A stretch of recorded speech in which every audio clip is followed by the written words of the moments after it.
Olá, o mercado de TV por assinatura vai mudar. A lei que altera as regras do setor foi aprovada pelo Congresso. No Senado, uma audiência pública considerada histórica reuniu as comissões de Constituição e Justiça, Ciência e Tecnologia, Assuntos Econômicos, Educação e Meio Ambiente.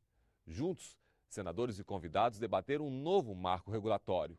Na discussão de hoje, vamos acompanhar como esse tema foi tratado nas comissões e no plenário do Senado. A Ancine, uma autarquia dirigida por burocratas anônimos, que nós não sabemos quem são, poder dizer, olha, este programa pode, este não pode. O centro dessa questão, na verdade, é permitir ao povo brasileiro que se produza mais conteúdo nacional.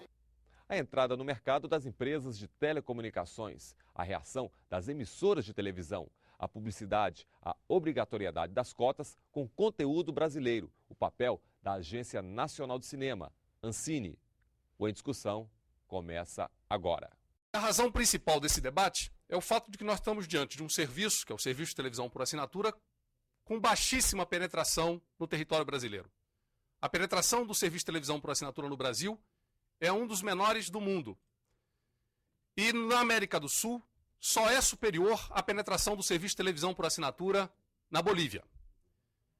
Esses números têm crescido. Hoje, a penetração do serviço no Brasil em termos de domicílios com televisão já chega a cerca de 20%, mas ainda assim a gente vive uma realidade que é de escassez da presença do serviço, de baixa penetração nos domicílios com televisão, de altos preços praticados no Brasil. Os preços são mais altos do que na maior parte dos países similares à realidade brasileira, e com baixíssima penetração do conteúdo brasileiro e das empresas programadoras brasileiras no serviço de televisão por assinatura. Eu não tenho, como disse desde o começo aqui, nada contra a entrada nas teles, nada contra que as teles também distribuam sinal de televisão, também façam tudo isso, mas não é porque elas vão fazer que nós vamos destruir o resto.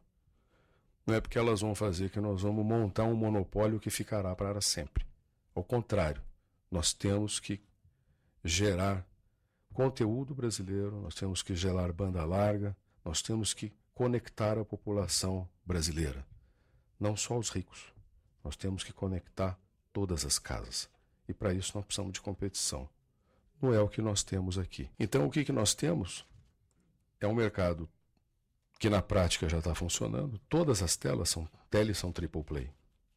De uma forma direta ou de uma forma indireta. Todas elas têm TV a cabo, todas elas têm DTH, todas elas têm banda larga, todas elas têm telefonia fixa e móvel. Então não está tendo distorção nisso. Não precisa ficar tão preocupado com elas. É preciso ficar preocupado com o povo brasileiro, com a banda larga barata e acessível a todos, para que tenha pluralidade. Não condenar os brasileiros a não fazerem determinadas tarefas. Eu sou hoje operador de cabo, eu sou hoje operador de telecomunicação, e passando este projeto eu tenho que fechar a empresa. As programadoras internacionais, elas não estão contra a entrada no mercado das teles, elas não estão contra a ampliação da base de assinantes no país, muito pelo contrário, seria até uma insanidade, porque elas vivem de vender assinatura para os consumidores. O que elas se opõem? Elas se opõem ao bode. O bode aparece quando uma lei muda o seu artigo 1º e, em vez de ela passar a querer regular serviços, ela passa a querer regular atividades. E aí, tem uma coisa que foi feita em 88, que se chama Constituição, que ninguém está lendo, né? A Constituição de 88, ela estabeleceu claramente direitos fundamentais, princípios, quais as possibilidades regulatórias no país, e, infelizmente, essa lei foi mudada, o projeto foi mudado, no meio do caminho, para regular atividades de comunicação, que é diferente de serviços de comunicação. Os serviços de comunicação são monopólios da União, estão lá no artigo 21, o serviço de radiodifusão está no artigo 222, a Constituição trata perfeitamente das competências do Legislativo e do Poder Regulatório para interferência nessa atividade de serviço. Agora, nas atividades de comunicação, produção, programação, não há possibilidade de interferência regulatória. A Constituição proíbe isso. Hoje, qual é o cenário vigente? Nós temos 262 municípios apenas no Brasil que dispõem de serviço TV a cabo. Isso significa que 95% da população brasileira não tem acesso a esse serviço. Outro, quando a gente olha o mapa do Brasil, nós vamos verificar que em algumas localidades onde o serviço de televisão por assinatura não está presente por meio da tecnologia a cabo, sequer a radiodifusão chegou lá. Então, pior ainda. Então, o que está acontecendo? Eu tenho um preceito constitucional que diz que todo brasileiro tem direito a ter acesso à informação. Hoje, você não tem condições de alguns municípios, tá? Você não tem acesso a essa informação e toma um pouco de entretenimento. E nós sabemos que a televisão, hoje, é um meio de entretenimento fundamental para o cidadão brasileiro. Ele fica mais de 95% do tempo, ele está, pelo menos algumas horas, ele está assistindo TV. Nós aprovamos o andamento desse projeto, desde que haja um compromisso no âmbito legislativo de que não haverão vetos, particularmente nos artigos que definem claramente limitações e possibilidades na cadeia de valor. Claramente define o que deve ser o papel futuro dos distribuidores e dos produtores.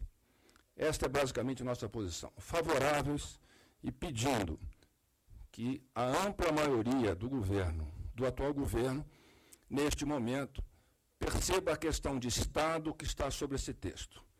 A questão de Estado é, o texto, se for aprovado, precisa ser integralmente sancionado. O PL 116 tem o seu mérito, uma questão importante que é a abertura do mercado. Isso favorecerá o Brasil, a competição, a diversidade e a pluralidade, e certamente o consumidor final terá o grande benefício. Mas também nós queremos respeitosamente, senador Eduardo Braga, dizer que a posição do SBT é que esse projeto precisa de ajustes no seu texto para que ele possa produzir os efeitos necessários. Começamos pelo artigo 5º, em que trata restrições dos radiodifusores a deter mais de 50% de empresas de telecomunicações.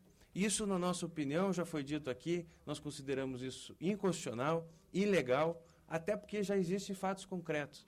Aqui o senador Inácio Arruda e o presidente Eunício de Oliveira têm radiodifusores no estado do Ceará que já fizeram investimentos, que já fizeram ao longo do tempo, entraram em licitações da Anatel, compraram essa autorização para operar sistemas de TV a cabo e agora vem uma nova lei que diz que eles não podem ter mais. Isso já faz mais de décadas.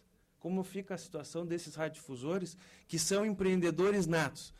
Mais uma vez no Brasil, quem ganha dinheiro é o sujeito que fabrica essas câmeras que estão aí, ó, que não é brasileiro. E depois o sujeito que fabrica o aparelho de televisão. E nós, neste sanduíche aí, somos o recheio, a parte mais gostosa, talvez, do sanduíche. Porque nós damos o conteúdo, nós levamos esse conteúdo. E TV por assinatura no Brasil cresceu por causa da qualidade do sinal. Muitas pessoas não tinham uma boa qualidade do sinal e passaram a optar pela TV por assinatura para ter uma boa qualidade. Hoje nós temos aí pacote básico. O que é o pacote básico? São os canais abertos. O sujeito me empacota e me vende. E o que eu ganho? Nada. Então, um dos pontos que a Record coincide com a SBT, na posição, é exatamente esse. Essa vedação de que nós possamos fazer telecomunicação no futuro não pode existir. No próximo bloco, o que pensam as produtoras independentes, a HBO, a Associação Brasileira de TV por Assinatura, as empresas de telecomunicações. A gente volta em instantes.